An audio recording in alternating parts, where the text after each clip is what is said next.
India after independence. Next.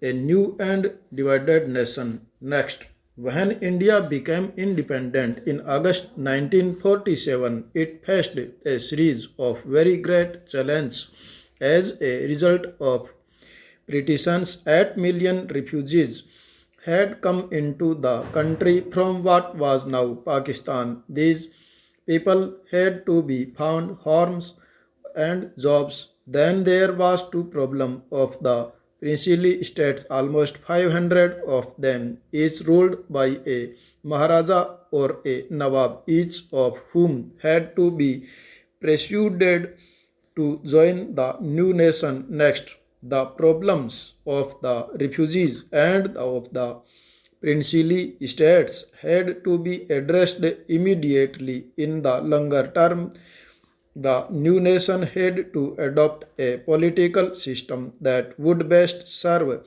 the hopes and aspirations of its population. Next, less than 6 months after independence, the nation was in mourning. On 30 January 1948, Mahatma Gandhi was assassinated by a fanatic Nehru Godse etc. because he disagreed with Gandhiji conversations and the Hindu and Muslim should live together in harmony. Next, that evening, a standard nation hearing in Jawaharlal Nehru's moving statement over All India Radio. Friends and comrades, the light has gone out of our mind, and there is darkness everywhere. Our beloved leader, the father of the nation, is no more. Next, India's population in 1947 was large, almost 345 million. It was also divided. There were divisions between high caste and low caste, between the majority Hindu community and Indians who practiced other faiths. Of the citizen of this vast land spoke many different languages, wrong many different kinds of dress, at different kinds of food, and practiced professions. How could they made to live together one nation state? Next, to the problem of unity was added the problem of development. At independence, the vast majority of Indians lived in the villages, farmer and peasants independent on the monsoon for their survival. So did the sea no farm sector of the rural economy. For if the crops failed, barbers, carpenters, weavers, and other service groups would not get paid for their service either. Next, in the city, factory workers lived in crowded slums with little access to education or health care. Next, clearly the new nation had to lift its message out of poverty by increasing the productivity of agriculture and by promoting new job creating industries. Next, unity and development had to go hand in hand. If divisions between different sections of India were not held, the could result in violent and costly conflicts.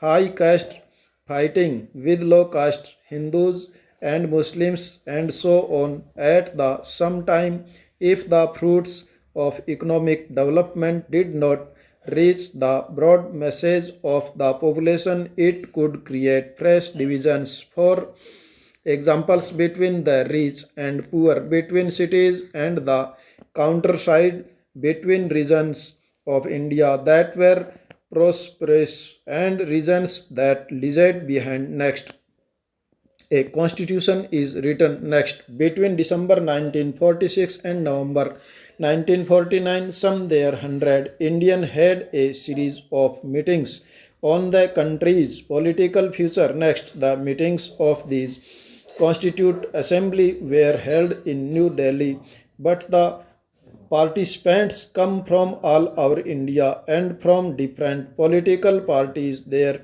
discussions resulted in the framing of the Indian constitutions which came into effect of 26 January 1950. Next, one feature of the constitution was its adoption of universal adult franchise. All Indians above the age of 21 would be allowed to vote in state and national elections. This was a revolutionary step, for never before had Indians been allowed to choose their own leaders. In other countries, such as the United Kingdom and the United States, these rights had been granted in stages. First, only men of property had the vote. Next, then men who were educated were also added on. Working class men got the vote only after a long struggle. Next, finally, after a bitter struggle of their own, American and British women were granted the vote. On the other hand, soon after independence, next, India chose to grant this right to all its citizens, regardless of gender, class, or education. Next, a second feature of the constitutions was that it guaranteed equality before the law to all citizens, regardless of their caste or religious affiliations. There were some Indians who wished that the political system of the new nation be based on Hindu idols and that India itself be run as a Hindu state. Next, they pointed to the example of Pakistan, a country created protect and further the interests of particular religious communities. The Muslim, however, the Indian Prime Minister Jawaharlal Nehru was of the opinion that India could not and must not become a Hindu Pakistan. Next, beside Muslim, India also had large populations of Sikhs and Christians as well as many Parsis and Jains. Under the new constitutions, they would have the same rights as Hindu, the same opportunities when it came to seeking jobs in government or the private sector, the same rights before the law. Next, the third feature of the constitution was that it offered special privilege for the poorest and most dividend Indians. Next, the practice of the described as a site, a bolt on the fair name of India was absent. Hindu temple previously open to only the higher caste were thrown open to all, including the former untouchables. After a long debate, the Constitution Assembly also recommended that a certain percentage of seats in legislatures as well as job in government be reserved for members of the lowest caste. Next, it had been argued by some that untouchable, or as they were no known, Horizon candidates did not have good enough grades to get into the prestigious Indian Administrative Service, but as one member of the Constituent Assembly, H.J. Khandkar, argued, it was the upper caste who were responsible for the Horizon being unfit today. Addressing his more privileged collegians, Khandekar said, next, we are surprised for thousands of years. You engaged us in your service to serve your own ends and supersede as us to such an extent that neither our mind nor our bodies and nor even our hearts work, nor are we able to march forward. Next, along with the former untouchable, the advice of scheduled tribes were along granted reservations in seats and job, like and scheduled caste. These Indians too had been deprived and discriminated against.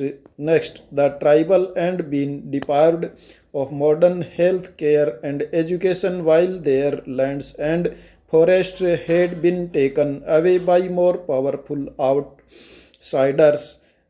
Next, the new privileges granted them by the Constitution were meant to make amends for this. Next, the Constitution Assembly spent many days discussing the powers of the central government versus those of the state government. Some members thought the center's interests should be foremost. Only a strong center, it was argued, would be in a position to think and plan for the well-being of the country as a whole. Other members felt that the provisions should have greater autonomy of the freedom. A member from Mysore feared that under the present system, democracy is centered in Delhi and it is not allowed to work in the same sense and spirit in the rest of the country. A member from Madras insisted that the initial responsibility for the well-being of the people of the province should rest with the province governments.